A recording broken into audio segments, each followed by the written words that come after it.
What's up, you guys? Welcome back to another episode of What's Up with Your Friend. I am your host, Antoinette. I love Antoinette, and this is a very important episode to me. I'm going to be talking about one of my favorite topics, which is Beyonce herself. So if you've been living underneath a rock, then you would not have known that Beyonce released her 7th album, Renaissance, which is a 3-part project. This is Act 1 of Renaissance, and I don't think I've listened to anything more. I don't think I listened to anything else since she dropped last Friday. Was it last Friday? I really don't even know. I just know I've been like literally in a trance. So Renaissance was a 16 song album that she dropped, and it's all house, dance, funky, groovy music, and I'm just here for it. So I'm just going to be spending the next 15, 25, whatever many minutes talking about this freaking album. So it starts off with my favorite song, I'm That Girl. And I just think that ever since Beyonce came out with like self-titled, she really has just been talking her shit. She really honestly just doesn't even care anymore. I mean, why should you? You're Beyonce. You are literally Beyonce. Beyonce. So I feel like just this year we've been seeing like a lot of artists experiment with different sounds. Drake released Honestly Nevermind, which is a funny title when you think about it now, because he actually, co-produced, co-wrote, whatever you want to call it, on Renaissance. So I think it's really what's the word I'm looking for? It is ironic that he named it Honestly Nevermind, because honestly, never mind. If you thought that was house music, you ain't get into it yet. So, like I said, 16-song album, I'm That Girl starts off, and she's just talking about, it's not the clothes that I'm wearing, it's not my jewelry, it's not my man, it's not my stands. I'm that girl. I'm that girl. I am that girl forever and then some. I just feel like the entire world can take notes from Beyonce. So, Renaissance Act 1. People have been speculating that the next 2 acts are going to be either a country side, an R&B side, or it's going to be visuals to this Act 1, and then Act 3 is going to be an exposure of a tour. Either scenario, I'm 100% okay with them, honestly, truly, just because I'm a Beyonce stan at heart.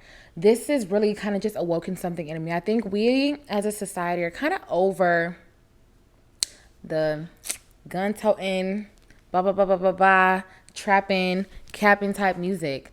I'm with the people when they say they want to dance at the clubs. I want to dance in the lounges. I want to dance at home. I've been listening to this song every single day. Every time I get in the car, I try to turn something else on and it doesn't work. It just don't work. It's just not working for me right now. Every other song, album in my thing, in my phone, it's just like, what about me? What about me? What about you? What about you, babe? It's Beyonce world. It's Beyonce month. It's Beyonce season. Beyonce season. This lady done got me buying things I ain't never seen before. I bought a little collector's box or something. I still ain't got it. Some of my friends have gotten it. A CD player. I have one of those, but she made me buy a CD, a physical CD. Only Beyonce can do that. Only Beyonce can do that. So if you have not listened to the album, I'm sure on the first listen you're going to have like 5 immediate favorites. I'll go ahead and list mine. So my number 1 is Alien Superstar. Alien Superstar is just like, I just feel like I'm kind of like walking on like a galaxy or something. Like it gives me like sweet dreams. Like every time I listen to the song, I just imagine sweet dreams. And if you've seen the Sweet Dreams video, it's just her and this like unitar. I think it's Terry Mugler, and she's just walking. You can be my sweet dream or a beautiful nightmare, and it's just giving like boom, boom, boom. She woke something up in me, bitch. She woke something up in me. Something up in me that I know I had no more, which is happiness. She woke up the happiness in my soul. And, I think it's just so funny because, I heard some people that say, they're not really into it. They don't know if they really like the house vibe. And I can understand it. House music is not for everyone, but there is so much history in house music, and it all originates, like everything else, back to Black people. You can hear so many influences of like Chicago house music, so many funk influences, soul, in every single part of the album, pop lock and stuff. America Has a Problem. I have a problem. Every time I listen to that, I want to fucking dance. I want to get up and start breakdancing. I don't even know how to breakdance. Beyonce, you have a problem, girl. because you are so talented. And I think for me, the biggest thing that I always think about is that Beyonce really just masters her entire craft. Nothing about this album gives lazy. She wrote an open letter to her fans because if you also didn't know, the album leaked about 2 days prior to when it was supposed to release originally. So people, I think, in Russia and different European countries got it released in stores and like music stores and stuff like that. It released. Some people were listening to it online. I personally didn't even come across it. People in my Twitter neighborhood ain't vandals like y'all over there, okay? And so Beyonce penned an open letter to her fans, and she was like, "Thank you so much in my beehive. To those of you who have not listened to it, who kind of like waited and like, respected me and my release and everything like that, because it means so much to me." She said that she completed this album started it at least in 2020. All of us were at home. Think about where you were in 2020. COVID just got announced. We were fighting for our lives every single day. And Beyonce was somewhere in that mansion estate creating this music. She knew that we needed something to come out of. She knew that we needed like a little dessert after 2020 and after 2021, because they both ate us up alive. I cannot even lie. 2020 and 2021 ate me up and spit me out, but I'm here in 2022. Now the prize is Renaissance Act 1. So my top five. I'm going to have to say Alien Superstar. It just gives. I'm that girl. Cozy, cuff it.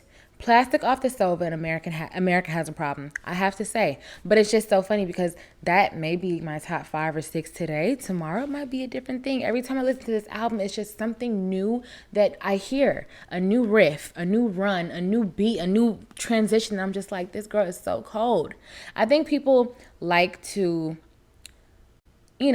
understand, or, they try to make it seem like Beyonce is so overrated just because they know that they faves ain't doing it like her. This is a person who's been in the industry for more than like 2 decades. Since she was a jit, she was a little girl coming in on Girls' Time, then Destiny's Child, solo career, and she is still standing and creating stuff that we've never heard from her. I don't know anyone that has done that besides maybe Michael Jackson. Michael Jackson started in, Jackson 5 with his family, of course, and then transitioning from, the 70s, Michael Jackson, 80s to what we know him as, like Remember the Time and all that stuff. And it's just like, you don't get people like that. Rolling Stone actually named her the best living entertainer of our time. And I cannot think of anyone else that could even give her a run for her money. This woman can dance. She can act. Don't be side-eyeing, okay? Obsession wasn't that bad, okay? It wasn't that great, but it was not that bad. But she was in Dreamgirls singing her life away. You know what I'm saying? She's a performer. She can perform like no one's business. She produces. She, I'm sure, is her own sound engineer. Sometimes she writes. She is a dedicated artist. She is a true artist. And that's what I just love so much about her. So those are my top 6 for right now. But like every single time, like there's like different parts of the songs too. Like in Pure and Honey, I don't know if you can remember off bat, but I just think of like, it just gives me voguing, it gives me ballroom. Like the gays and the girls, this album was for you, honestly. Like I love it. And I think that she, thought of me when she made it too. Beyonce, I know you love me. I know you know me. I know you know me, girl. I feel it, but you definitely made this for the girls. Definitely hands down made it for the girls, and I do not dispute it. And I am so happy that that community is able to feel embraced, because it's definitely, she made a tribute to her Uncle Johnny, her late Uncle Johnny, who was a queen. was part of that community. And it's just that's something about Beyonce that I feel is just so understated, is that she's so intentional. Every single detail of whatever she makes, it's intentionality behind it. You see that she did not skip a beat. Literally. She thinks of everything from top to bottom. There are references in her songs that she's making to the LGBTQ community, their flags, everything about that. And it's just like, this is how you really speak to your fans, speak to your community, and make everyone feel included. Feel included. And people just don't understand how to do that no more. We really get people, artists, and they are great artists. I don't even try to dog the artists that I love, because I have a wide variety or a wide range of music. I would like to think in my music taste, but people aren't really creating projects anymore. projects, like the intention behind the merch. Like, she's gonna have me buying vinyls. I don't even own a CD, whatever, the record player. I don't have one of them. I don't have one of those, but I'm gonna buy one because of her. And it's not just because I'm a Beyonce stan or super fan, whatever. It's just because she makes me want to listen to music on that. She has the best producers that money could literally buy. And we'll get into that a little bit later because there was a little bit of controversy behind this specific album and the specific producer. But the best producers, engineers, whatever, composition, whatever, I don't even know all the words in the music industry, that money can buy. And you can tell it sounds expensive. It sounds rich.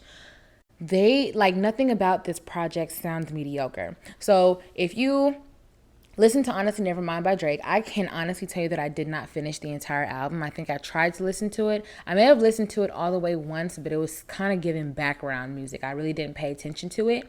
Sticky is definitely a good song, but that's more like electronica dance house music. This just gives, this is the basis of where this began, and it's back in its roots. This episode is just gonna be Beyonce, that's it. Because Beyonce, that's it. I can't do anything or say anything other than I'm so happy this album, because it really is gonna get people dancing again. I'm just I'm happy. I've been in such an upbeat mood this week because I'm I tried to be all up in your mind. I literally can't say anything besides that unique moments. And it's just because of her history, because of her track record, her consistency, you have no reason but to be excited for the tour.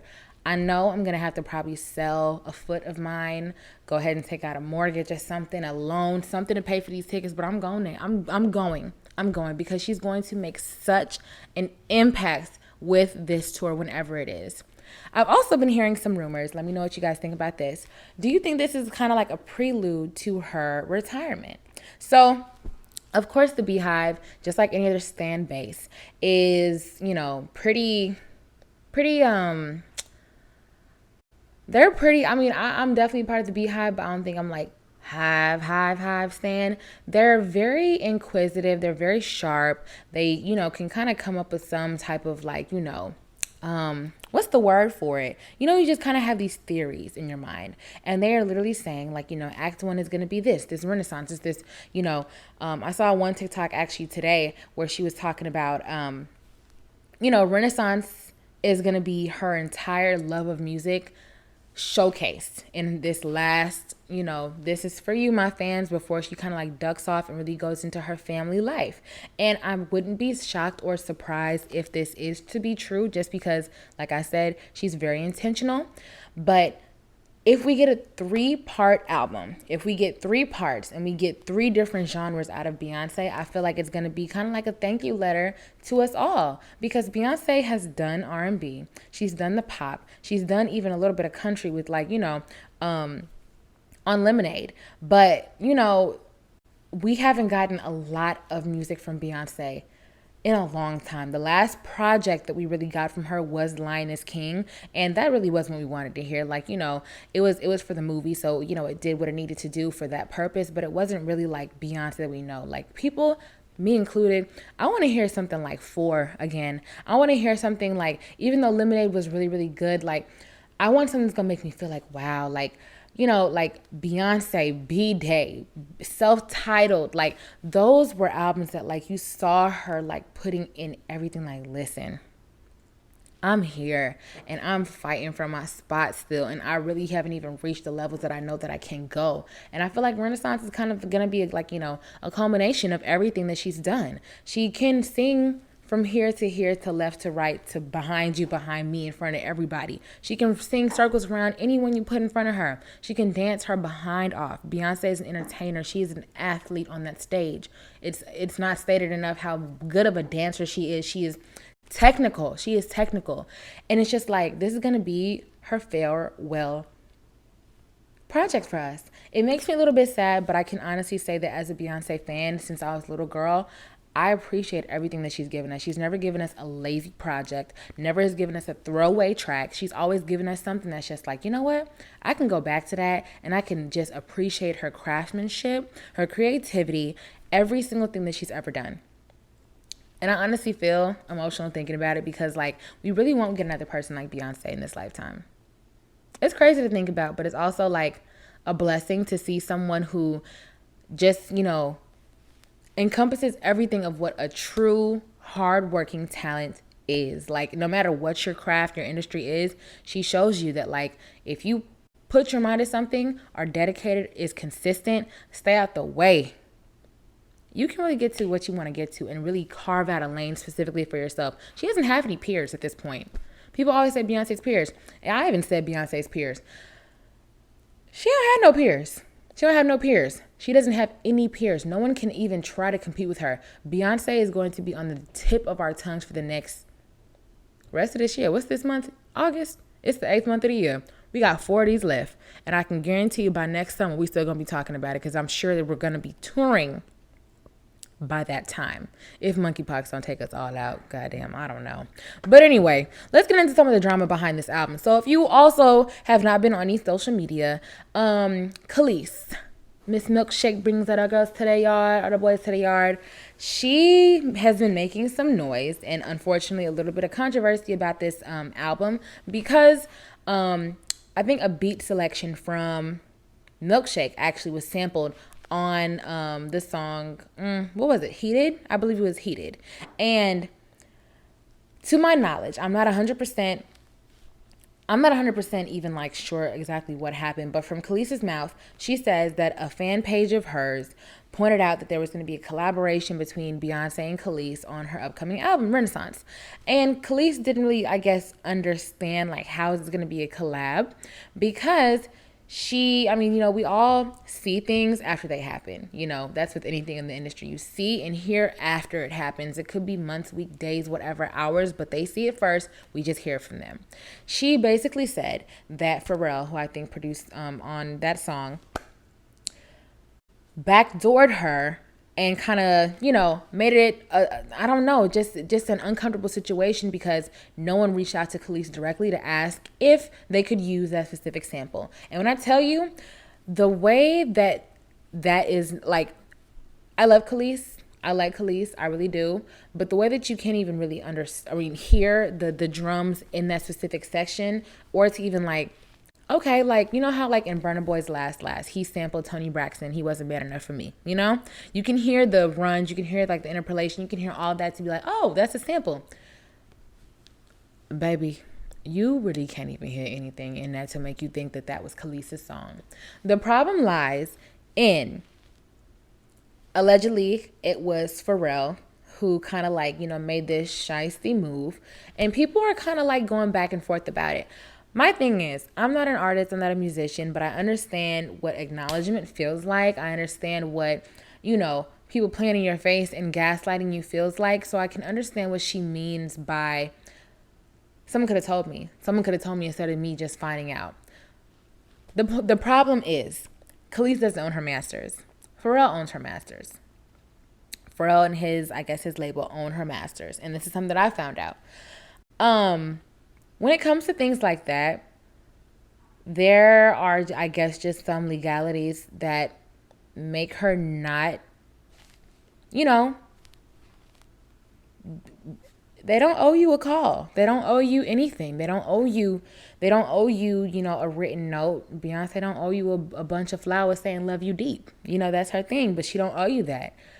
People are saying that Kelis is kind of overreacting because Beyonce did credit her on the song as a producer or as a songwriter or whatever she had her credit listed as. And I feel like, Beyonce gets a lot of flack because people just see her as the main, like, talking point or the main head, the main whatever. And it's so easy to go to her and attack her. Kelis made sure to kind of, like, say in that little thing, like, okay, Beyonce, this isn't really about you. This is about someone else. It's about other people in this specific instance. But you stated out of your mouth, Beyonce, I have a problem with this. Beyonce, I have a problem with that. And then the days afterward, you made it a point to say that Beyonce worships the devil, and that's why she has so much success. Now you seeming bitter, baby. Beyonce tried to hand you a bone. She tried to hand you a little bone because she was going to make sure that you actually got paid some type of royalties from this track. Even though you really even didn't contribute to anything, even though, yes, it was your song, those weren't drums that you played. It was. I know you crafty, but not that, baby. I know you ain't. Come on now. Come on now. Those weren't even drums that you played. It was a song and it was a hit. Milkshake, Bring Our Boys to Your is a hit. And I will never, never diminish that, take that away from you. But you know how the music industry works. And I feel like, it created a buzz that was unnecessarily trying to take away from Beyonce's moment. Granted, no one can really ever take away from Beyonce's moment because she is Beyonce. But at the same time, this has been a moment that a lot of us have been waiting for. She's been waiting for. This is an album 2-3 years in the making that she's finally putting out. It's a time for all of us to kind of just be joyful and get away from just like this whole mundane, sad R&B, click, clack, glacky music that we all hear every single day. And you want to sit here and complain about some drums? 2 seconds of drums? 2 seconds of drums. Come on now. Please, please, please, please, please hang it up, Kelis. Please hang it up. Because I just feel like I think she just wanted public acknowledgement, which I completely understand. And I, kind of sympathize with her for because, I feel like a lot of people take from specific artists, don't credit them, and just try to say this, this is my own little vibe, this is my own little thing. And let's not, you cannot, take away from Kelis what she has done for a lot of people within this industry when it comes to sound, when it comes to style, aesthetics, everything, looks wise. A lot of the girls take from someone like her. She is an originator to some degree in some ways, to certain, for certain things. But Beyonce made sure that she credited you on this album, and now you've gotten that taken away. So yesterday, actually, this is Thursday, so yesterday was Wednesday, Beyonce stripped that credit away from you. She remixed some of the song and re-released it without that beat on it. So now you cannot complain, but you also cannot collect any royalty checks. How does it feel to be kicked off Beyonce's album? Have you ever heard that? I've never heard of it before. I would hate to be that person. Beyonce kicked me off the album because I started complaining about Beyonce putting me on an album. Girl, what? Girl, what? You should have sat there and ate your salad. You should have sat there and ate your salad because I would be so pissed if Beyonce took me off of her album. One of her most, I'm sure, her fastest charting albums. One of her most legendary, iconic albums to date. And you could have handled this. What I will say, because I am pro-women and I am support women first, a lot of this, reverb or backlash for Kelis needs to be shifted to Pharrell. I'm not 100% well-versed on this, this beef that they've been having, so I can't accurately tell you what happened, but if he's to blame, there hasn't been any media coverage. It's all been Beyonce versus Kelis when it really shouldn't be like that. It should be Kelis versus Pharrell. Beyonce is the front man, so she's gonna catch all the all the stones, but that's not Beyonce's fight to fight, and people do need to kind of go a little bit deeper and see what happened over there because someone said that it was a predatory thing where I'm sure it happens still to this day. People are always concerned about newer artists getting to the industry, actually owning their royalties and their masters and signing good contracts, not something that 10 years down the road, they're fucked. That happens so many times. You see so many stories of someone having a huge buzz and they sign a 360 where they don't get nothing but a $300,000 cash advance, and that is it. And that's not going to last you a lifetime. Luckily, I'm sure Kelis has made, really good investments, has made money outside of music as well, or in different avenues in music. But, that's another topic for another day. I just feel like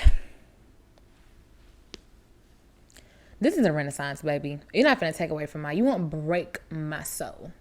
Kelis, you're not going to break me with a Beehive soul or Beyonce soul. And that's all I got to say about that. Anyways, guys, this album is a 13 out of 10, a 17 out of 16, actually, because I'm sure there's some hidden message in there. What do you guys think is coming? What do you really think is coming? I really feel like it's going to be different music styles. I truly do. I truly believe that just because Beyonce has more in her, this can't be it. Because the thing is, for Beyonce, no shade to Mr. Usher because I want to go to his residency, but Beyonce ain't doing her residency.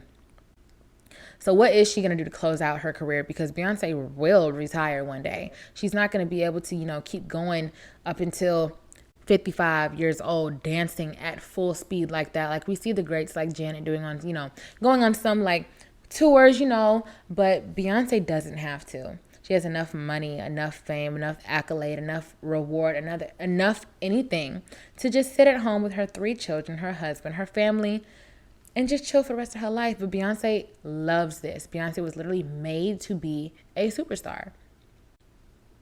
But what is she going to do?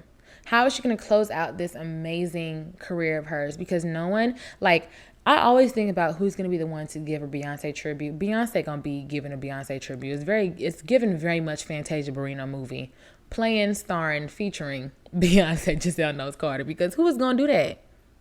We have Chloe Bailey, we have Normani, we have Tinashe, we have some good dancers, but to a full encompassing person that's going to have to perform for Beyonce, it's not going to happen. But Beyonce also kind of just if she gives us 3 acts, would she give us 3 tours?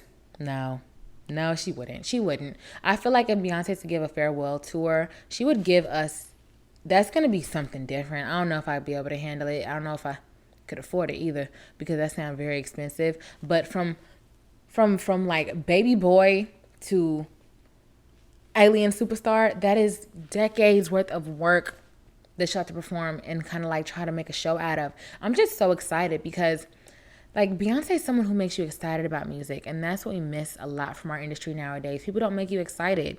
People don't make you excited to listen, to think about what is this video going to be like? What is this, because Beyonce is not someone who prematurely does anything. She doesn't give you too much to where okay, I've gotten all I need. We thought we were getting some type of visual or even a video for Break My Soul at the end of the album release, because, the album was an hour and 2 minutes long. And right after that was done, she premiered her lyric videos. We thought we were actually going to get some type of visual. She did a little bit of a 15-second snippet, and that was it. So maybe Act 2 is visuals, and then Act 3 might be the tour release. Either way, I got to save my money. I don't have a What's Up With You, Friend segment this week, but I do want to know, what's your favorite song, friend, off of Renaissance? Because I have about 15 out of 16, and the 16th is an honorable mention. Let's see. My top is going to have to be Alien Superstar. Okay? Every time she says that, unique, the whole entire world is saying unique. Name a bitch that can have a whole globe saying the word unique. Unique ain't never been even that much of a unique word until now. Unique didn't even know she was unique until Beyonce. Girl, please. Alien Superstar, I'm That Girl. Cozy, Cuff It. Break My Soul even sounds so different. She's just, her mind. Beyonce, your mind. You really, really think you I just can't. Because Break My Soul is already good, but in the entire context of the album, it sounds amazing. It's a completely different song. The transitions on this album, you see, I can't even talk much about, I'm about to explode. Beyonce, you knew what you were doing. The transitions on this album are chef's kiss, seamless, beautiful. The transition from from Energy into Break My Soul that's different, baby. That is a different type of transition. She gave us transitions that DJs don't even have to work for. She decided to work for you. Just play it. Put that motherfucker on play and don't stop. Don't stop until I say stop. Girl, let me get back to it. So I have Alien Superstar. I have I'm That Girl. These aren't really in order, but I'm just reading off the track list. Alien Superstar, I'm That Girl. We have Plastic Off the Sofa. We have America Has a Problem. Virgo's Groove is really good too. Virgo's Groove is really, really good. Cuff It. Everything is just so good. I really can't even choose. Beyonce, you owe me some edges, bitch. Because you stripped and bald last week. I'm very mad at you, but I'm so excited for what you got next. All right, you guys. That has concluded a very special episode of What's Up With Your Friend, featuring Beyonce, talking about Beyonce, being Beyonce, wishing I was Beyonce. Wish us luck. If you haven't listened to Renaissance, go and listen to it. It'll change your life. For those of you who don't really like house music, I understand it, but I would say give it a try. Give it a try. If you don't have something to listen to, if you have an hour to go somewhere, if you're cleaning your house or something, listen to it. Fully take the time to listen to it, ingest it, and really, really, really, really enjoy this album, because we don't have artists like this who are really putting out bodies of work that make you feel something. This makes me feel happy. It makes me feel like I want to dance. It makes me feel like I have something to do, to work for. Like, I want to fucking work out. I don't even want to do that. Like, I want to ride a bike. Like, please. Like, the people ain't doing this no more. They ain't doing this no more. But you, Beyonce. All right, girl. I'll see y'all next time on What's Up With Your Friend. Hit me up on social media at I Love Antoinette on all social media platforms. That's going to be Instagram, TikTok, Twitter, anywhere, honestly. If you type in I Love Antoinette, I may pop up, I may not. And if you see someone who hate me, report it. Okay? See you next week.